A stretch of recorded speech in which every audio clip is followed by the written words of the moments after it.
இல்லை என்று சொல்லும் மனம் இல்லாதவன், ஈடு இணை இல்லாத கருணை உள்ளவன், இன்னல் பட்டு எழும் குரலை கேட்கின்றவன், எண்ணங்களை இதயங்களை பார்க்கின்றவன், இறைவனிடம் கையேந்துங்கள், அவன் இல்லை என்று சொல்லுவதில்லை.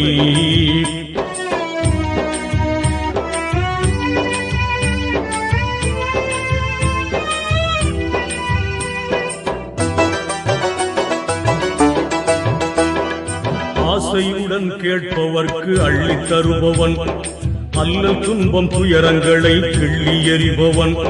பாசத்துடன் யாவரையும் பார்க்கின்றவன், பாவங்களை பார்வையினால் மாய்க்கின்றவன்,